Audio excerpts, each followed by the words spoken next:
Taip, sveiki visi. Esu šiandien ant stogo, ant savo namo stogo. Matot, oras geras, vėjas pučia, debesis gražus. Užlipau ant savo stogo dėl to, kad parodyti, kad susimontavau pagaliau savo saulės elektrinę.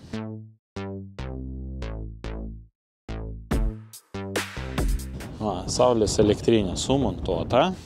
Saulės elektrinė sumontuota beveik 11 kW, 10 kW, 800 W. Moduliai Vertexo, Trino Solar, Vertex, NEG 9R kažkas tokia, 450 W. Kas įdomu, kad modelis eina tas pats, bet pas vienus jisai 435 W, pas kitus 405. Ir taip dažnai skiriasi. Taip, ilgai dvejojau aš dėl tos elektrinės, iš tiesų galvojau praeitais metais dėtis elektrinę, paskui kažkaip nesuėjo, pasibaigė mano paramos gautos terminas, bandėm ją pratęsti, kažkaip nespėjom, tada užpildėm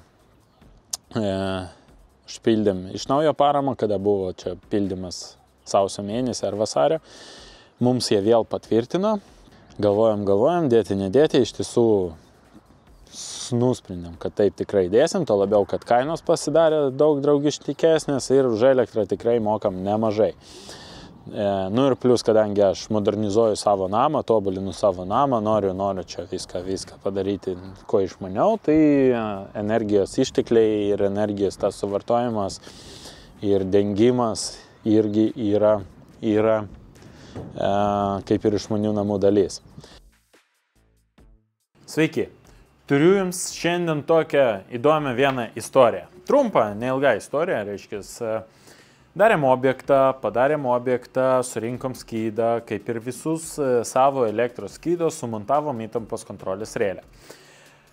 Praėjus kažkiek laiko žmogus įrengė katilą, naudojasi katilu, namas dar nepriduotas, jisai ten užtinkuotas, ruošiamas dažymui, bet katilas reikalingas, kad būtų šilta, viskas džiūtų, įrengė katilą, viskas gerai.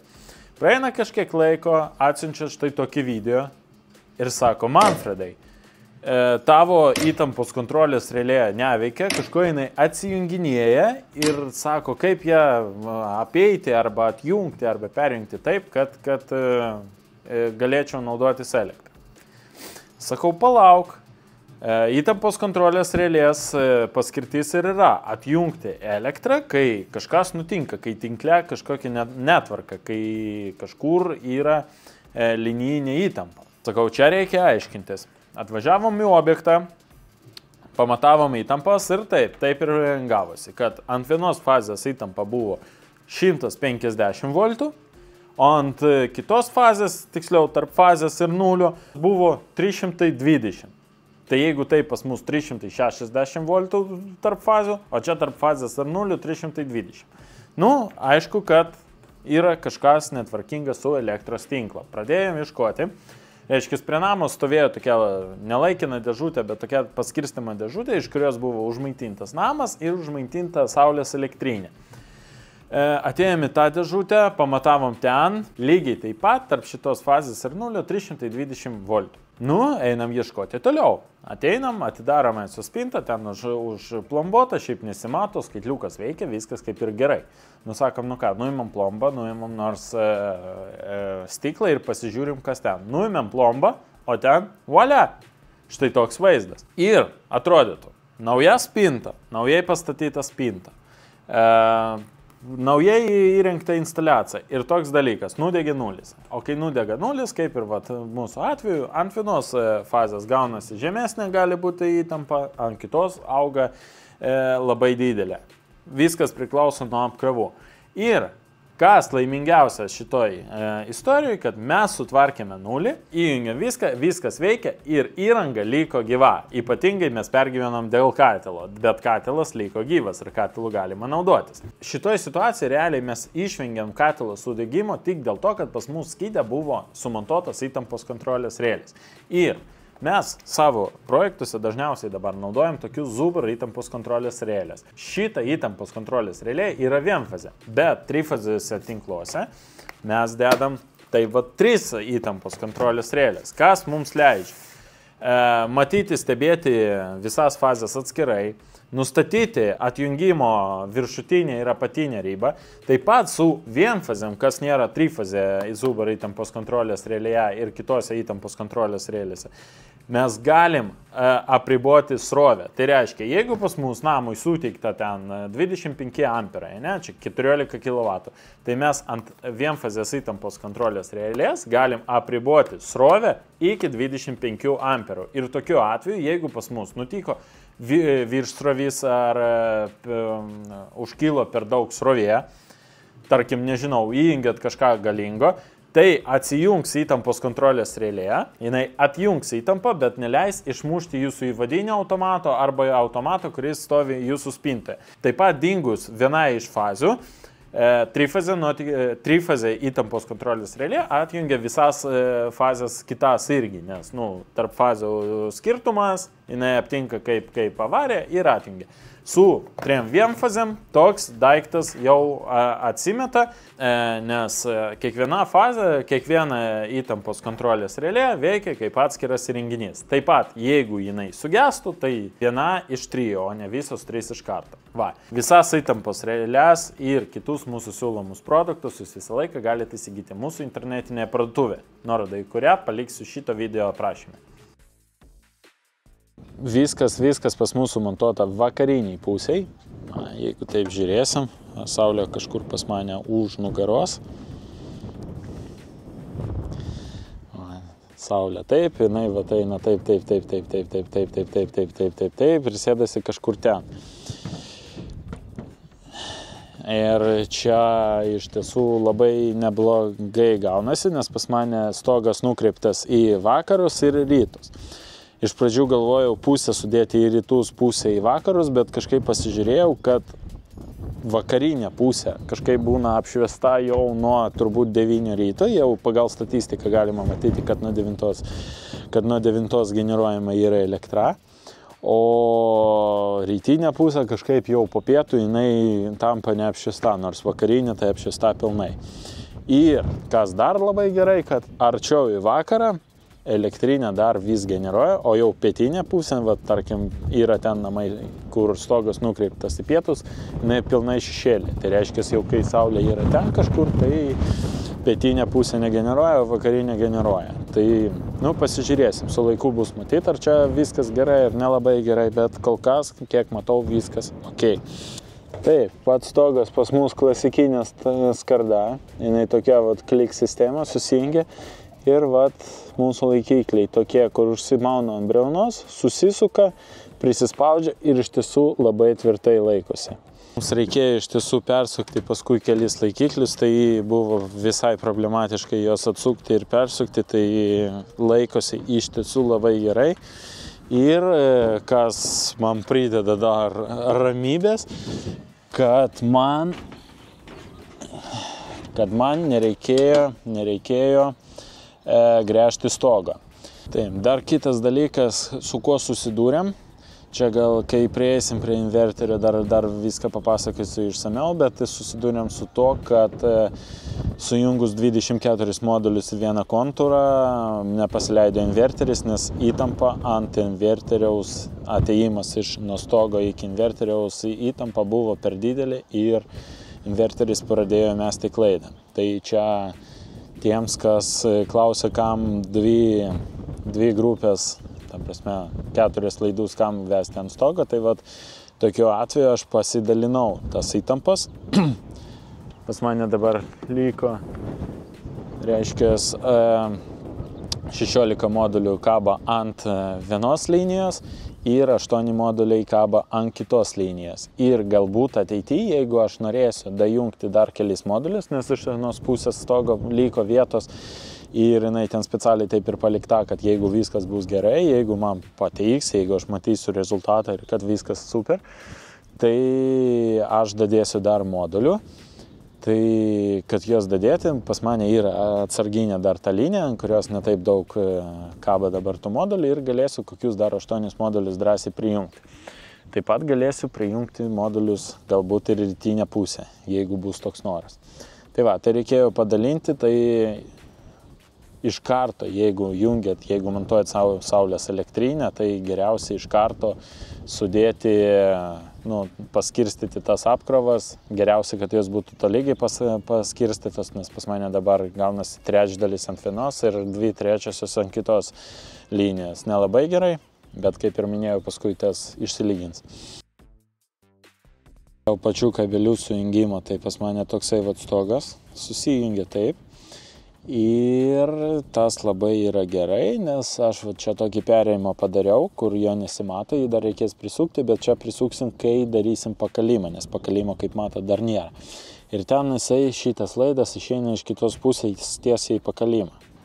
Va, kaip matote, tas laidas išėjo ten iš pakalimą ir dabar aš pačiame pakalime pravedžiau gražiai ir man jisai po pakalimo pasislėps. Gofra įdėtas, viskas jisai ten saugus.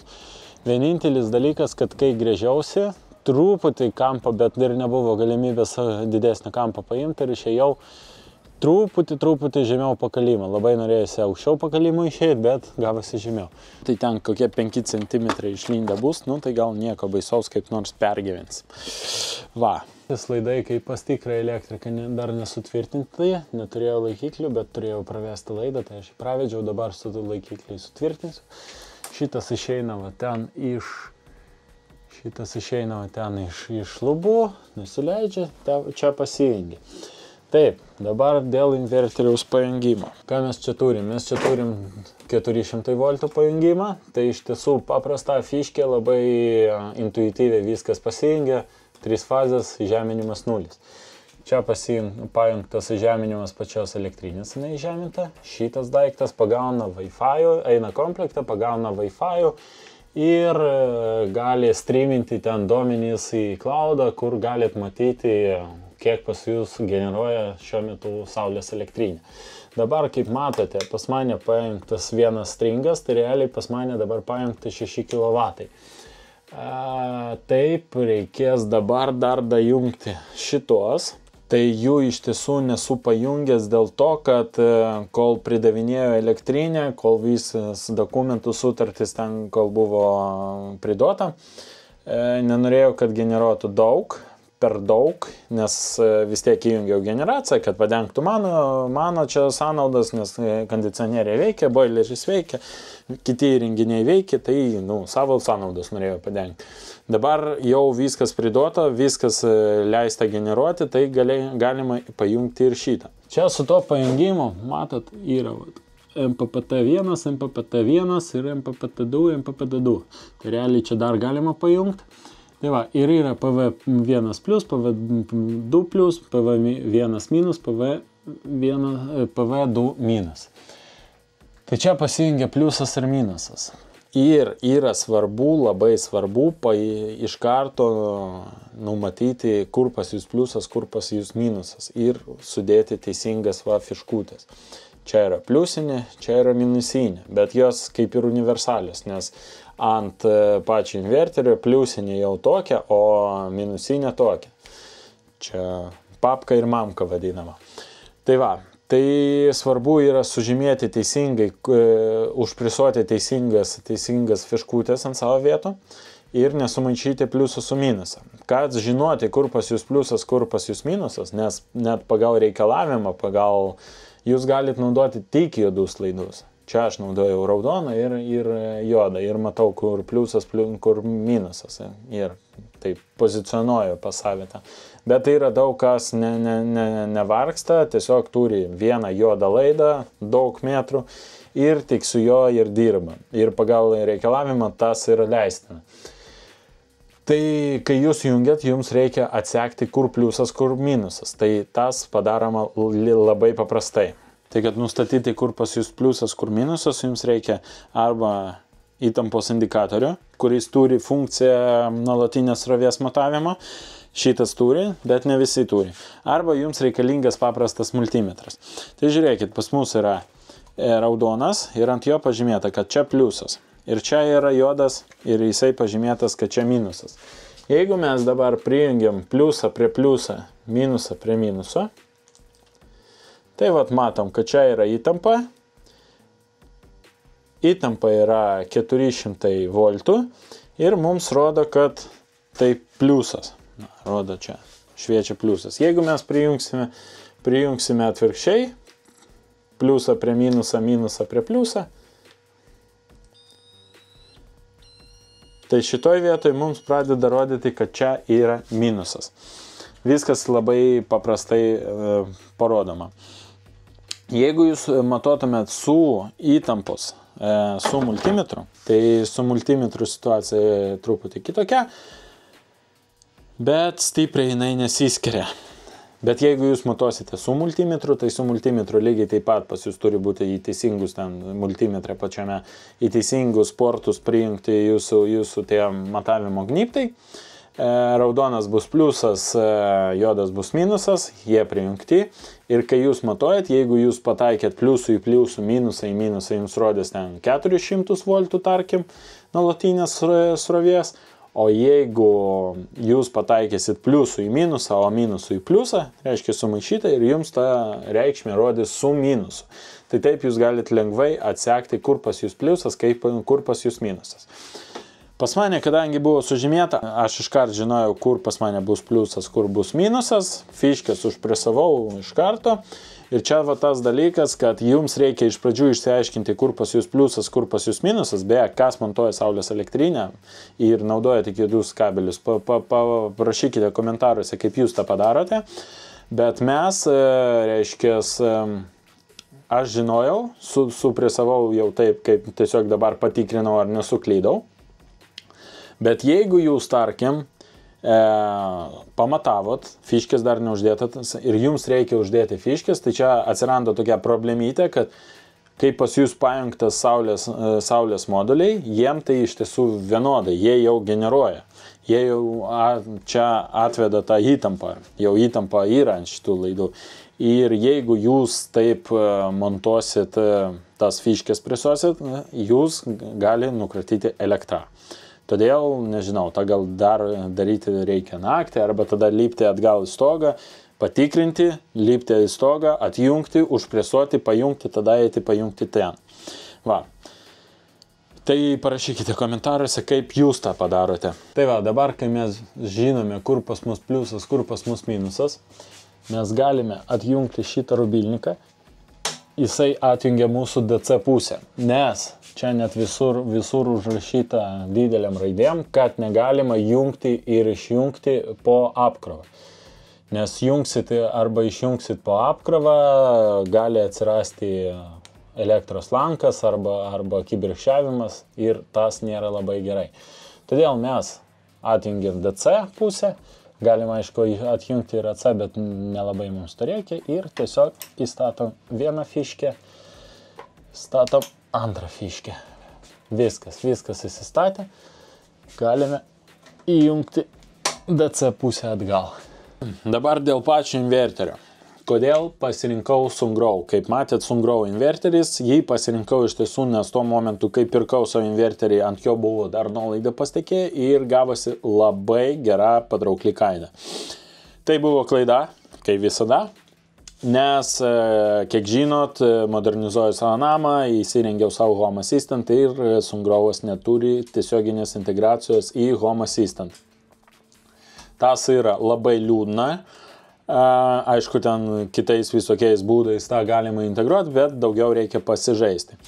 Tai iš tiesų lėmė tik tai kaina, nes visi kiti inverteriai, ar tai būtų Huawei, ar tai būtų Fronius, ar tai būtų koksai nors, nežinau, Deja, jie visi yra kitaiski, jie visi siunčia duomenis į Kiniją ir jie visi iš tiesų, nežinau, kame ten jų skirtumas, bet daugmaž jie visi savo funkciją atlieka taip pat.